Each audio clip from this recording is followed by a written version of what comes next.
শরীফ খন্দকার সাহেবকে বক্তব্য রাখার জন্য আমি সবিনয় আহ্বান করছি।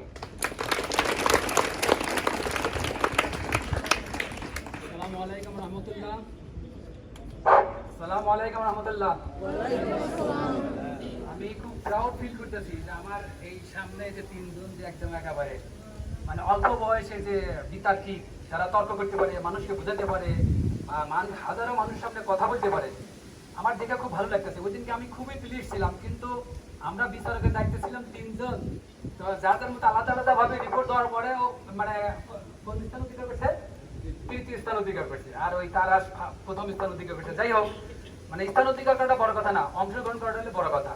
তা আমি তোমাদেরকে ধন্যবাদ জানাই, তোমরা আসলেও বেশ ভালো তর্ক করতে পারো, ভালো বুঝাইতে পারো মানুষকে। এবং আমার কিছু সাজেশন থাকবে, আমার তখন বক্তব্য ছিল যে তোমরা যে পয়েন্টগুলি দিবা সেই পয়েন্টগুলি ইন্টারনেট থেকে ডাউন করে যদি পয়েন্টগুলি লিখে নিয়ে যেতে পারতা তাহলে ওইটা ভালো হতো। কারণ আমরা বিচারকরা দেখি যে কার পয়েন্টগুলি কত বেশি, কে কোন কোন জায়গা থেকে এক্সাম্পল দিতে পারে, সেই এক্সাম্পলগুলি যদি তোমরা আমাদের সামনে হাজির করতে পারো তাহলে বোঝা যাবে যে তোমার মেধাটা এই বিতর্ক অনুষ্ঠান অংশগ্রহণ করার আগে মেধাটা খাটায়া এখানে আসছো। ওটা নোট ডাউন করে গেলে ভালো হয়। ধন্যবাদ তোমাদেরকে। হ্যাঁ, জীবনের প্রথম এটা এই গাইডলাইনটা আমার দেওয়ার কথা ছিল, কিন্তু দিতে পারিনি। তো আমরা এই ভিলেজ ভিশন পরিবার, আমাদের যে একটা অনলাইন ভিত্তিক সামাজিক সংগঠন, আমাদের প্রতিষ্ঠানের নাম কি? Village vision Bangladesh. দৃষ্টি জুড়ে গ্রাম বাংলা। গ্রাম বাংলার মধ্যে যারা অসহায়, হতদরিদ্র, সুবিধা বঞ্চিত আছে তাদেরকে নিয়েই আমরা কাজ করি। আর এটা অনলাইন ভিত্তিক সামাজিক সংগঠন। বিভিন্ন দেশ বিদেশের ব্যক্তি বর্গ প্রতিষ্ঠান আমাদেরকে অর্থ দেয়, সেই অর্থ দিয়ে আমরা কাজ করি। এইরকম একটা প্রতিষ্ঠান আমাদের আজকে আছে, আমার গায়ে গেঞ্জি আছে, পাশে আছে ইনিশিয়েটিভ। ঢাকা বিশ্ববিদ্যালয় কেন্দ্রে একটা সামাজিক সংগঠন আমাদের সাথে 5 বছর ধরে জড়িত আছে। আমাদের 5 বছর যাবত আমাদেরকে এরকম সাহায্য সহযোগিতা করে আসছে। এই পাশে আছে ইনিশিয়েটিভের যে আমাদের অ্যাডমিন, ওই গেল ভাই, ওই যে ওইখানে আছে, মামা তো সামনে এখানে আসতেছে না, দেখা করতেছে না, তাহমিদ হাসান অ্যাডমিন। উনি ঢাকা ইউনিভার্সিটি থেকে লেখাপড়া করার পরে এখন উনি আমেরিকাতে আছে, পিএইচডি করতেছে। কোথায় আছে? পিএইচডি করতেছে। ছুটিতে আসে আমাদের তারাশের মতো অজগ্রামে গলিতে গলিতে ঘুরে ঘুরে বেড়াইতেছে, গরিব মানুষদেরকে খুঁজে খুঁজে বের করে তাদেরকে সাহায্য করার জন্য। ওনার কোনো দরকার ছিল আমেরিকা থেকে আইসা এইখানে গ্রামে গ্রামে ঘুরে সাহায্য করার জন্য?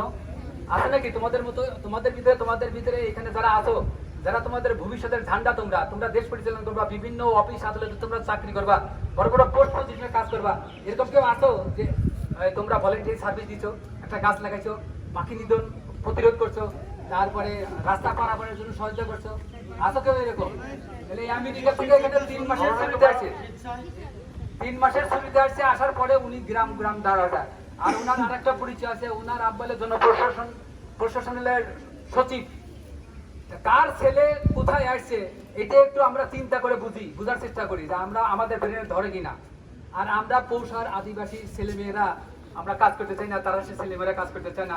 এই যে আমাদের সঙ্গে একটা ভলেন্টিয়ার আছে, কই জামিলা, ওই যে জামিলা খাতুন, ও আমাদের একটা ট্রেনিং সেন্টার আছে, কম্পিউটার না পাইলে পরে সবাই তো একদম সাদা কাপড় তুলে নিতে যায়, আমাকে কাপড়ের যে দাগ পড়বে এটা কেউ দেখে না। যারা সত্যিকারে বই পড়ি, হার্ডলি বলতেছি, যারা সত্যিকারে বই পড়ি তারা এই বইটা নেব। আমার পড়া হলে যে বই পায় নাই আবার তাকে ওই বইটা পড়তে দেবো। ওই বইটা তুমি যদি পড়ে আরেকজনকে দাও, তোমার কি কোনো ক্ষতি হবে? তোমার টাকা পয়সা নষ্ট হবে? শারীরিক কোনো অঙ্গ প্রত্যঙ্গ নষ্ট হবে না। আমি জ্ঞানটা অর্জন করলাম, করার পরে বইটা যখন আরেকজন দেবো, সেও জ্ঞান অর্জন করবে। ঠিক আছে না? এইভাবে যদি জ্ঞান বিতরণ করতে থাকো, তোমার জ্ঞান কি শেষ হবে নাকি? কখনোই শেষ হবে না, বরঞ্চ আরো ভালো হবে। তাহলে কথা ওইটাই থাকলো, কেউ তাড়াহুড়া করবো না। যারা প্রকৃত বই পড়ে তারা প্রথমে এখান থেকে বইগুলি নিয়ে যাক। এই বই পড়া হলে পরে আবার তাদেরকে দিয়ে দিও, তোমাদের ছাত্রছাত্রী ফ্রেন্ড সার্কেলকে দিয়ে দিও। আসো আসো, যারা যারা হাত তুলতে আসো।